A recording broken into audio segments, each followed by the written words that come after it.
Hello everyone, welcome to CMS Digital Classroom. So today we are going to learn about the bar graph. Okay. So every time it is not so much easy to represent all the types of data in the form of picture.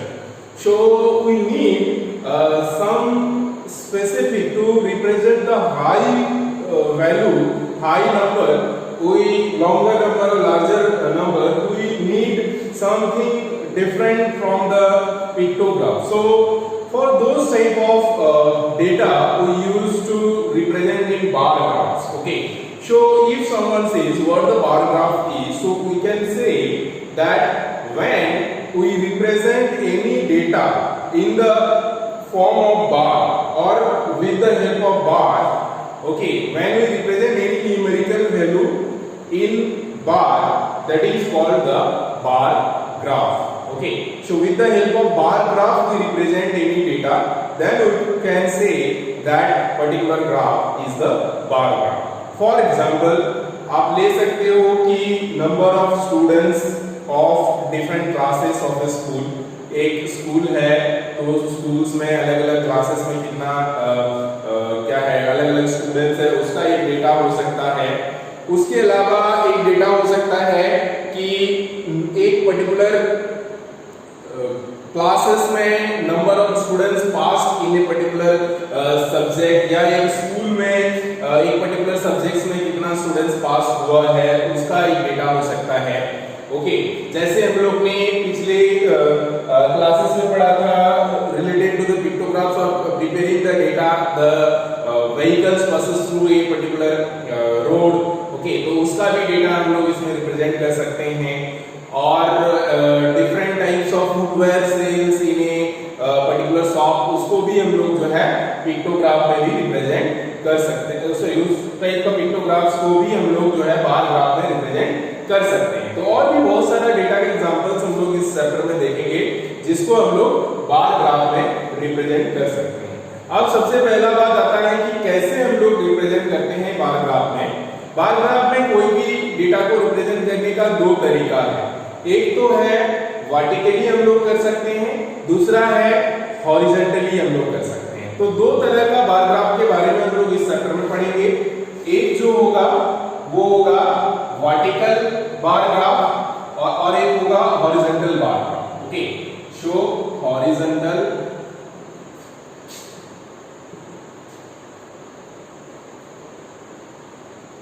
Bar graph,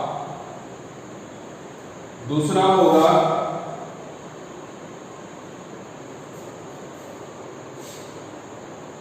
vertical bar graph.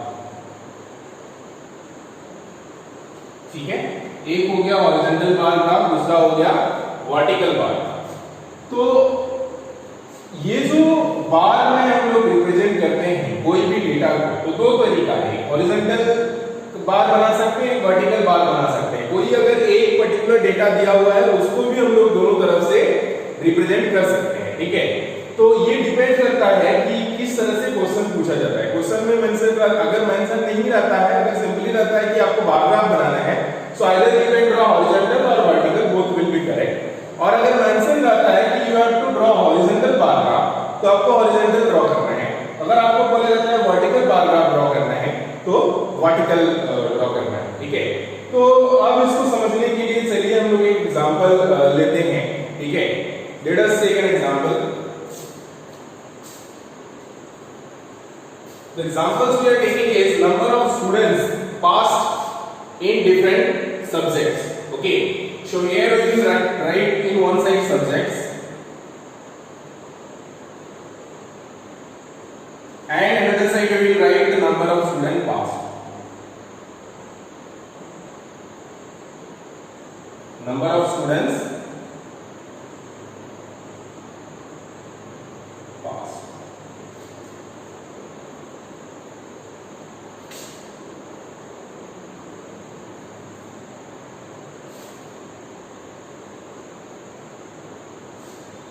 तो यहां पे हम लोग various subjects लेंगे पहले. ठीक है, मान लेते हैं पहले लेते हैं इंग्लिश. उसके बाद हम लोग लेते हैं हिंदी, उसके बाद लेते हैं मैथ्स, उसके बाद लेते हैं ईवीएस, उसके बाद लेते हैं computer and then GK. So these are the 6 subjects which we have taken, and now we will write that how many students have passed in particular subjects. हो सकता है कुछ सब्जेक्ट मतलब इंग्लिश में ज्यादा स्टूडेंट्स पास हुआ हो, हिंदी में कम हुआ हो, मैथ में उससे कम हुआ हो, तो उस हिसाब से हम लोग जो है एक डेटा प्रिपेयर करेंगे. तो मान लेते हैं एक पर्टिकुलर क्लास का लेते हैं हम लोग, मान लेते हैं आपका क्लास का ही लेते हैं और सपोज 30 स्टूडेंट्स है, अगर मान लेते हैं इंग्लिश में जो है 28 स्टूडेंट पास किया है, ठीक है, और हिंदी में जो है मान लेते हैं 30 में से 38 पास किया है, और मैथ्स में मान लेते हैं 25 स्टूडेंट्स पास किया है, ईवीएस में मान लेते हैं 26 स्टूडेंट पास किया है, कंप्यूटर में मान लेते हैं 20 स्टूडेंट पास किया है, और जीके में मान लेते हैं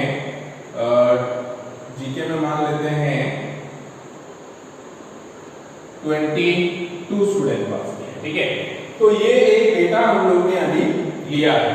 अब मान लेते हैं हम लोग अभी पहले हॉरिजॉन्टल बार ग्राफ करते हैं, हॉरिजॉन्टल बार ग्राफ कैसे बनाना है इसका, और उसके बाद देखते हैं वर्टिकल बार ग्राफ कैसे बनाना है. ठीक है,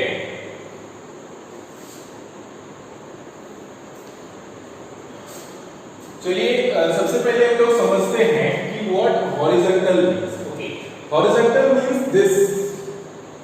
ओके, तो whenever we use to represent bar, bar इस तरह से होता है,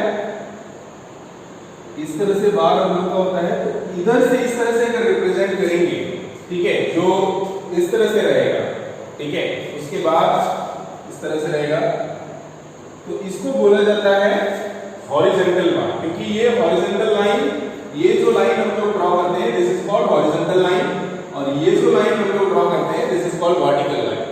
ओके, तो ये हो गया हॉरिजॉन्टल लाइन और ये हो गया vertical line. So this type of if it is saying horizontal then हम लोग इस तरह से बनाएंगे, if it is saying vertical then हम लोग इस तरह से बनाएंगे. अब कैसे बनाएंगे देखो, सबसे पहले ये मैटर करता है हम लोग का डेटा क्या है. ठीक है, क्योंकि इसको हम लोग रिप्रेजेंट करते हैं बार में. तो अगर हम लोग को बोला जा रहा है हॉरिजॉन्टल बार ग्राफ ड्रॉ करने के लिए, तो हम लोग का ये जो डेटा है, ये जो नंबर है, ये इस तरह से लिखना पड़ेगा, डाउन नीचे इस तरह से हॉरिजॉन्टली लिखना पड़ेगा. ठीक है, अगर वर्टिकली बार ग्राफ ड्रॉ करने के लिए बोला जा रहा है तो हम लोग का ये जो डेटा है वो वर्टिकली लिखना पड़ेगा, इस तरह से लिखना पड़ेगा. ठीक है, यहाँ तो ये डिपेंड करता है कि आपका ये जो वैल्यू है, जो डेटा आपको दिखाना है उसके ऊपर डिपेंड करता है. ये जो सब्जेक्ट लाइंस रहता है जिसके पे दिखाना है वो आप का जस्ट ऑपोजिट साइड में हो जाएगा. तो जो नंबर है वो मैटर करता है कि आपको ये नंबर जो होता है वो कहाँ दिखाना है. तो नंबर अगर बोला जा रहा है हॉरिजॉन्टल, तो नंबर हॉरिजॉन्टल में हम लोग ड्रॉ करेंगे. अगर वर्टिकल बोला जा रहा है तो नंबर हम लोग वर्टिकली ड्रॉ करेंगे. ठीक है, तो चलिए एक हॉरिजॉन्टली हम लोग यहाँ पे ड्रॉ करते हैं, और इस वैल्यू को यहाँ पे मैं शॉर्टकट करके रख लेता हूँ. इंग्लिश में है 28, फिर हिंदी में है 30, फिर मैथ्स में है 25, ईवीएस में है 26, कंप्यूटर में है 20 एंड जीके में है 22. ठीक है, अब हम लोग इसका चलिए एक ग्राफ ड्रॉ करते हैं.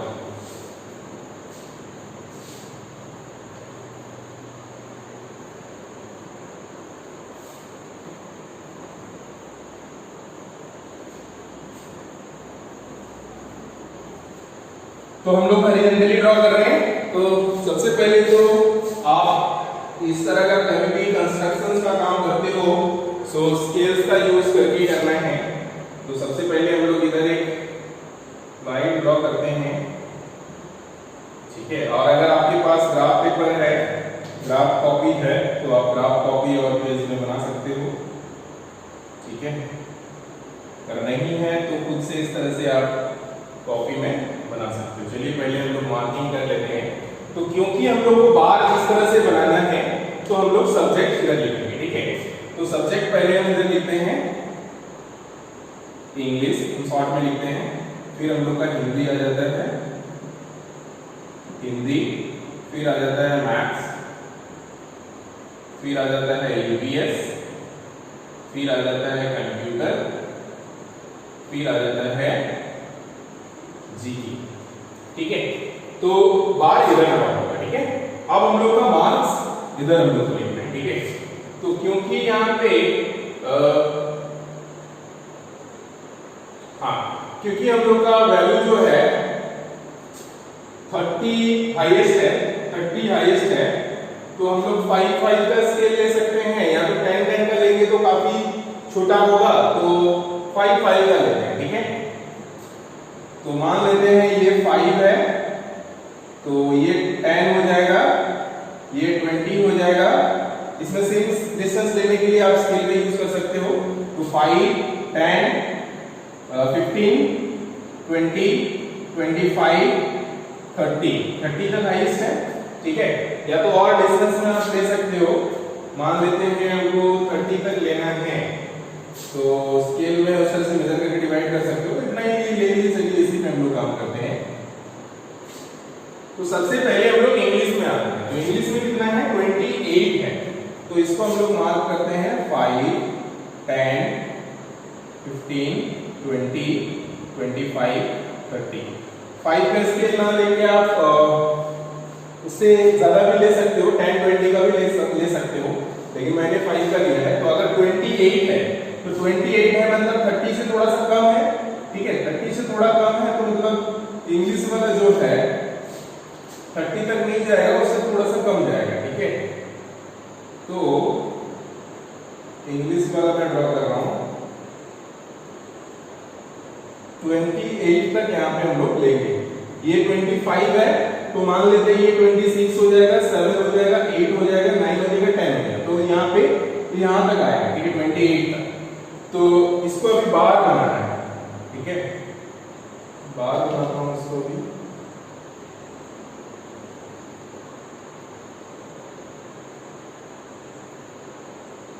बार हो गया। तो ये आप यहाँ पे वैल्यू मेंशन कर सकते हो, इसको और भी अच्छा से हाईलाइट करने के लिए। तो ये 28 हो गया, ठीक है। या नहीं भी करते हो तो यहाँ से हम लोग को दिख रहा है 28। तो उसके बाद हिंदी में हम लोग का 30, तो हिंदी जो है पूरा 30 तक है, तो पूरा 30 तक जाएगा, ठीक है। तो हिंदी में पूरा हम लोग का 30 तक चल जाएगा।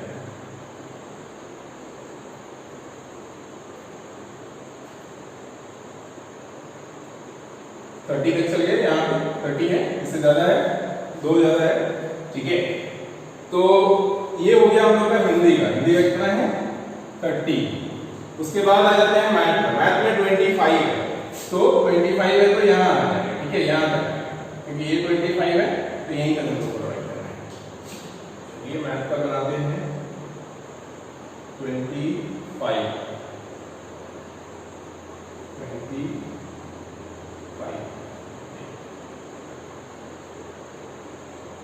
तो इस तरह से ये 25 है, तो यहाँ पे हम लिखेंगे 25। उसके बाद हम लोग आ जाते हैं ईवीएस में।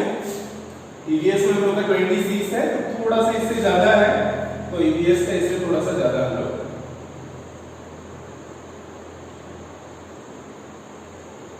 इसका वेट सेम रखना, ठीक है। ये 26। उसके बाद हम लोग कंप्यूटर में आते हैं। कंप्यूटर में हम लोग का 20 है, तो यहाँ तक आ जाएगा 20, ठीक है। तो कंप्यूटर में हम लोग ने यहाँ ठीक है। तो कंप्यूटर का हम लोग का यहाँ तक, ठीक है, 20 है कंप्यूटर में। जीके में 22 है, तो इससे थोड़ा सा ज्यादा जाएगा। जीके में 22 है, तो इससे थोड़ा सा ज्यादा, इसको थोड़ा सा ऊपर करके बनाना आप लोग, ठीक है। मैं स्पेस नहीं है मेरा, तो मैं यहाँ पे इस तरह से बना रहा हूँ। तो 22 में इससे थोड़ा सा ज्यादा जाएगा। तो this is how this will be the vertical line का। तो ये sorry horizontal line, this will be the horizontal bar graph. ये हमारा हो जाएगा हॉरिजॉन्टल बार ग्राफ। तो इसमें बेसिक चीज यही ध्यान रखना है कि बार जो है ये इस तरह से बनना चाहिए, ठीक है, बार इस तरह से बनना चाहिए। तो अब इसको आप हॉरिजॉन्टल को जो है वर्टिकली ड्रॉ कर सकते हो। वर्टिकल में जस्ट ये वैल्यू जो है इधर आ जाएगा, सब्जेक्ट जो है इधर आ जाएगा, ठीक है, और बार जो बनेगा इस तरह से स्टैंड होगा, ठीक है, जस्ट ऑपोजिट होगा। तो ये डिफरेंस है हॉरिजॉन्टल और वर्टिकल बार ग्राफ में। बाकी अगर हॉरिजॉन्टल बार ग्राफ दिया हुआ हो या वर्टिकल बार ग्राफ दिया हुआ हो, उससे रिलेटेड अगर क्वेश्चन रहे तब तो बहुत इजीली आप बना लोगे, because we have already done also before that, and those type of questions are very simple like that कि मैथ में कितना है, या कौन सा सब्जेक्ट है जिसमें सबसे कम मार्क्स आया है, या कौन सा सब्जेक्ट है जिसमें सबसे ज्यादा मार्क्स आया है। So this type of questions are used to ask related to the bar graph. Okay, अगर पिक्चर दिया हुआ रहे तो या तो एक अलग तरह का रहता है कि इसमें सपोज डेटा भी आपको कलेक्ट करना है और डेटा कलेक्ट करने के बाद फिर बार ग्राफ या भी आपको रिप्रेजेंट करना है, बार ग्राफ भी बनाना है। हो सकता है हॉरिजॉन्टल बोला जाएगा, भी वर्टिकली बोला जाएगा, ठीक है।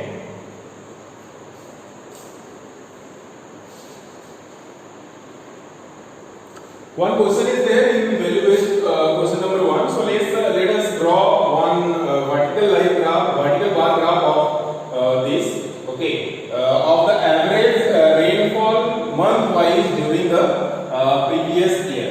So previous year मतलब 2019 या suppose इस year का भी अगर ले 2020 का 20 का तो नहीं होगा क्योंकि सारा मंथ नहीं आएगा इसमें, तो 2019 का अगर बात करें तो मंथ वाइज जो आपका रेनफॉल हुआ है अलग अलग मंथ में, वो उसका पर्टिकुलर डेटा आपको एक प्रिपेयर करना है। तो मैं यहाँ पे एक एग्जांपल के तौर पे आपको समझा रहा हूँ, बाकी आपको इसका फाइंड आउट करना पड़ेगा कि आपके लोकेलिटी में हाउ मच रेनफॉल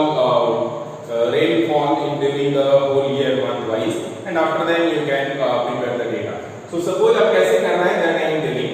तो यहाँ पे सबसे पहले आपको चेक करना है कि मंथ, ओके, मंथ और उसके बाद रेनफॉल, ओके। तो इस तरह से एक मैं कॉलम बनाता हूँ। सबसे पहले यहाँ पे लिखता हूँ मंथ,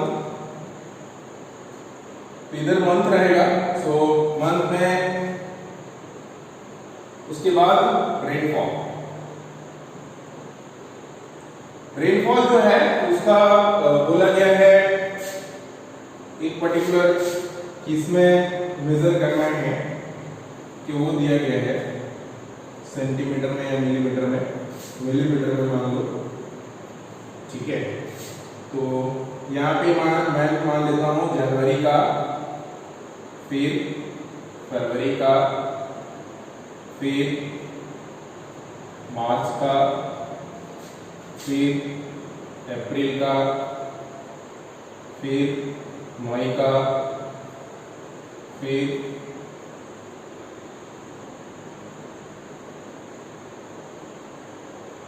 जून का,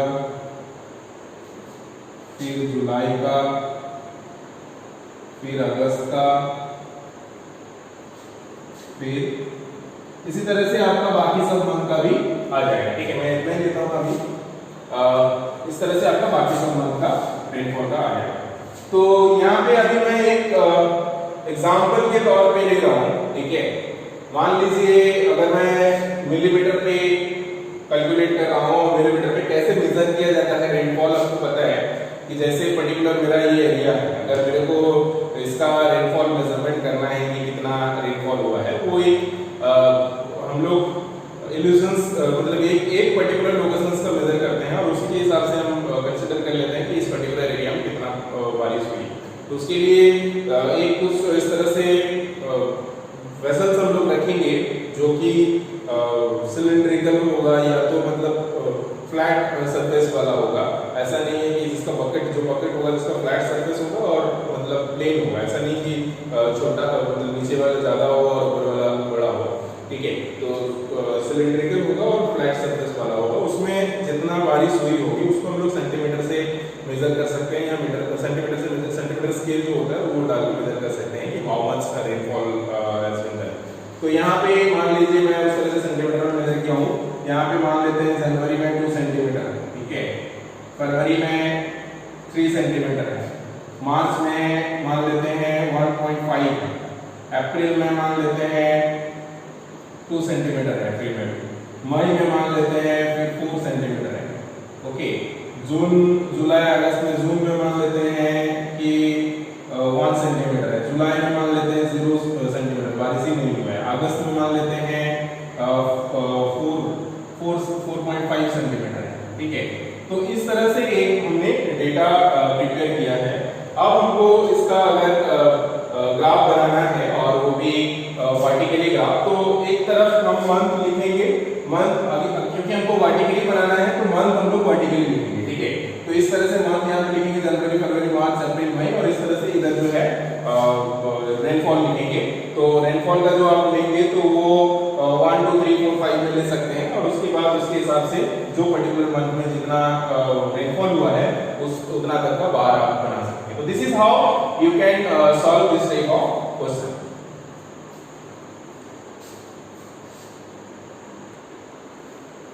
Now I hope you can solve exercise 21.2 by yourself. Okay, so this is your homework. This is your homework. Exercise 21.2. Thank you. Have a good time. Take care.